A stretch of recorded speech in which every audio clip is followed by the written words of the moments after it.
कुछ लोग पूछते हैं कि मगरमच्छ कैपिबाला को क्यों नहीं खाते। क्या इसकी वजह कैपिबाला का गोश्त अच्छा नहीं होता?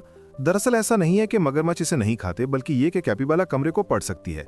ये बता सकता है कि मगरमच्छों ने अभी खाया है और धूप में है, शिकार के मूड में नहीं। यही वजह है कि इसमें इतनी हिम्मत है। जब तक ये भाग नहीं जाता ये ठीक है, क्योंकि भागना मगरमच्छों के शिकार की जबलियत को तहरीक कर देगा।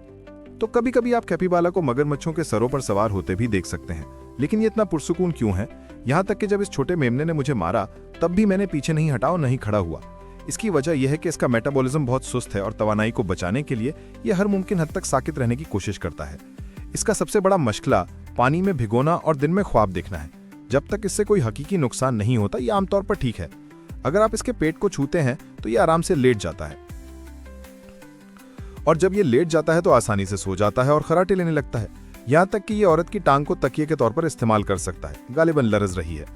ताहम बाज़ औक़ात वो इलाके और खवातीन के लिए लड़ते हैं। लड़ाई के दौरान वो अपने बाजू एक दूसरे के कंधों के गिर्द रखते हैं और बोसा लेते हैं, जैसे वो बॉलरूम डांस कर रहे हों जिसमें कई दूसरे जानवर देख रहे हैं। तो इसके मुंह में हमेशा टहनी क्यों रहती है?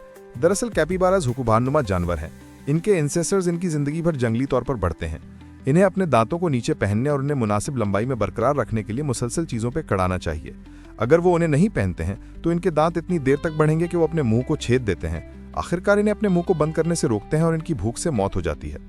अगर आपको हमारी वीडियो पसंद आई हो तो वीडियो को लाइक करें और चैनल को सब्सक्राइब करना ना भूलें, ताकि आपके पास नई वीडियो बर वक्त पहुंच सके। और कमेंट में अपनी राय का इजहार लाजमी करें।